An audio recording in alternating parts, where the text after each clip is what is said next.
La situación se solventa en noviembre del mismo año, noviembre de 1921, cuando ambas organizaciones celebran una conferencia de unificación de la cual surge la fusión de ambos partidos en uno solo. De esta manera nace el Partido Comunista de España, el que podemos considerar como el PCE histórico.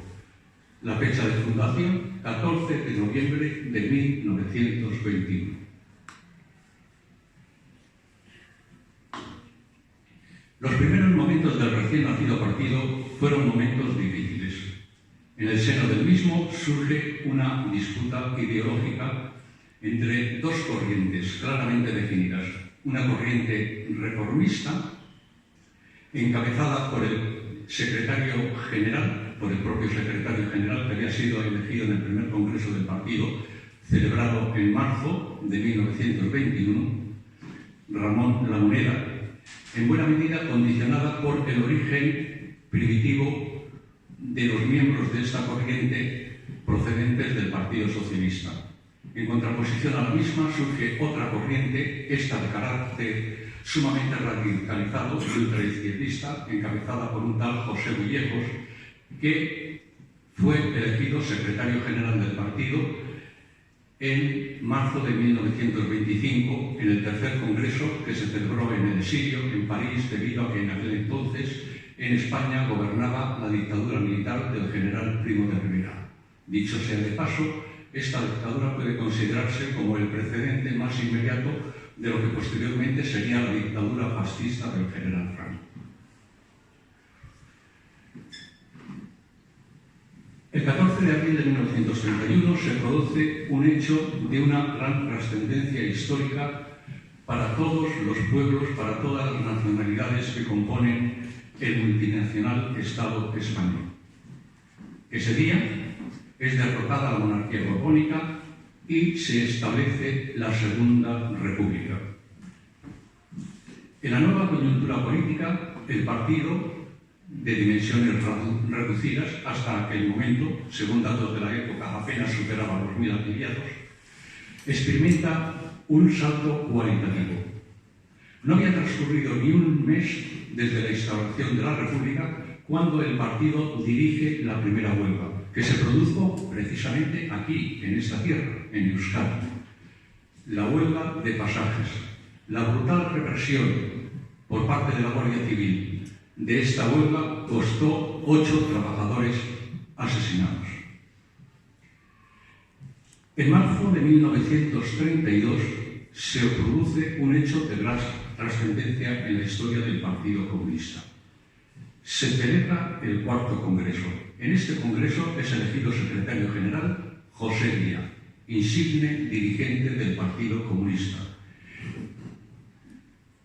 Con José Díaz al frente del partido surge un grupo de jóvenes dirigentes comunistas, Mige, Dolores Ibárruri, Vicente Uribe y otros, cuya mención sería una recaída excesivamente prolongada, por lo tanto voy a omitir.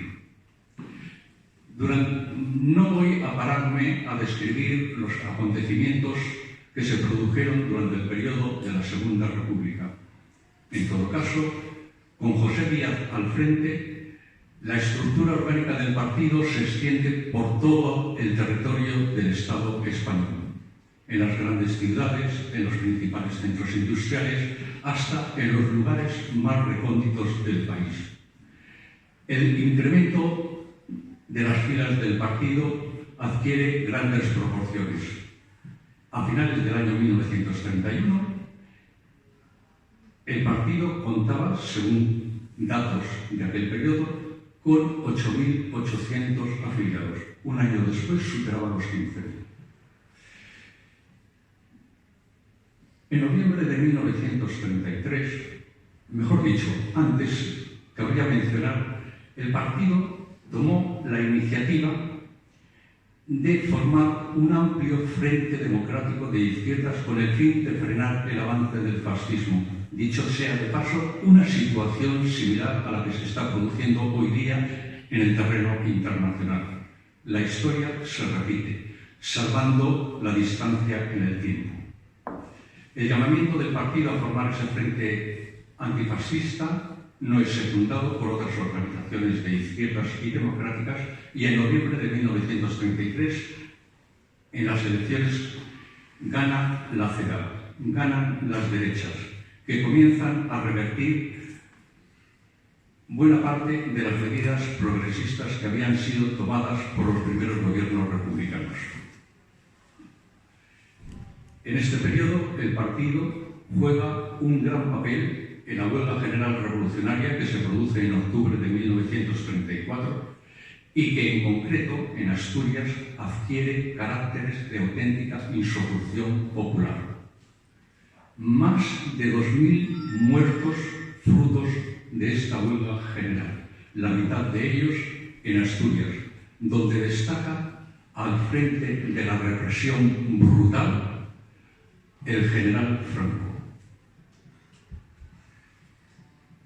Más de 40.000 presos políticos.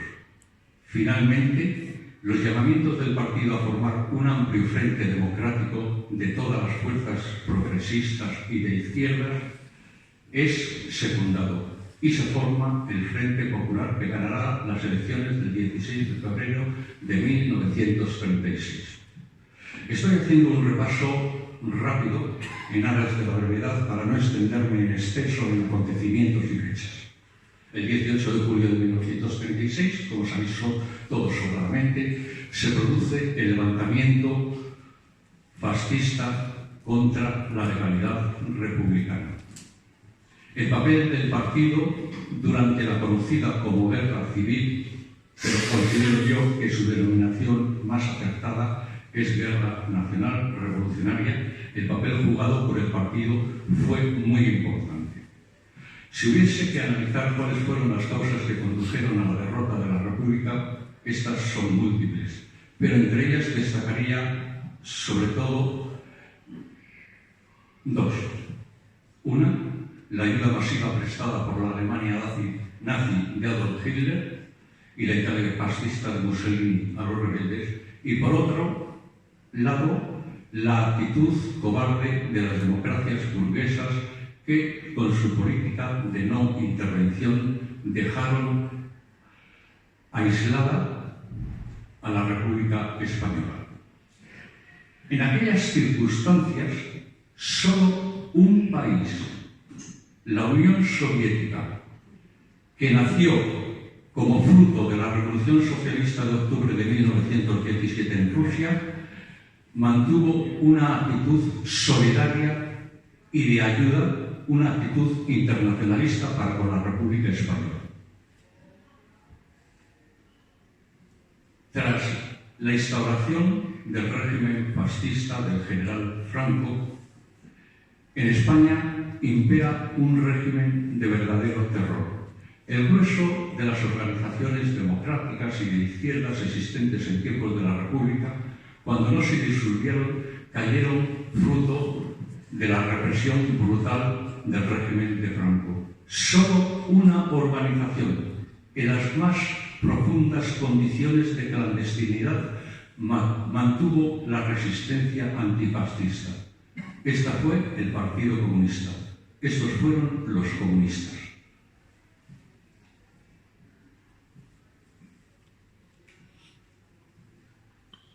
Resistencia en varios terrenos, en las fábricas, en las ciudades, en el campo, enfrentándose con las armas en la mano, como ocurrió con los grupos guerrilleros popularmente conocidos como maquis, entre los cuales destaca diversas agrupaciones guerrilleras, pero sobre todas ellas la agrupación guerrillera de Levante Aragón, que se mantuvo con las armas haciendo frente al fascismo imperante en el Estado español hasta bien entrada la década de los 50. Cientos, millares de comunistas fueron presos, horriblemente torturados por la policía política del régimen, la Brigada Político-Social. Innumerables son los nombres de los mártires que podría mencionar, pero sería un listado interminable, kilométrico, por lo tanto voy a omitir. En todo caso, mencionar a un nombre conocido posiblemente por la mayoría de los aquí presentes, Julián Grimau, que tras ser terriblemente torturado, fue fusilado en abril de 1963. En enero de 1960 es elegido secretario general del partido Santiago Carrillo. Con Santiago Carrillo al frente comienza una renuncia progresiva, permanente, constante, de aquellas señas de identidad que habían caracterizado al Partido Comunista. Se empieza a hacer dejación de los principios, se empieza a tirar por la borda los mismos, se renuncia a la entre otras múltiples renuncias, se renuncia a la concepción leninista del partido, es decir, el partido como la vanguardia consciente de los trabajadores y otras clases populares, tal como lo definía Lenin. El partido como una especie de Estado Mayor de la clase obrera y del pueblo en general en el proceso de la lucha de clases que conduce al socialismo. Ese partido de cuadros, de profesionales, si de algo, profesionales de la revolución, de la transformación social, y no profesionales de la política como medio de vida, tal como ocurre en la actualidad. Ese partido de cuadros, integrado por los mejores, por los más conscientes, por lo más selecto de la clase obrera. Se renuncia a la teoría leninista de la revolución socialista. No voy a pararme a describir en detalle todo este tipo de aspectos ideológicos, porque considero que el momento más idóneo es posteriormente en el turno de preguntas y en el debate posterior que pueda surgir, donde se puede argumentar con más detenimiento este tipo de cuestiones.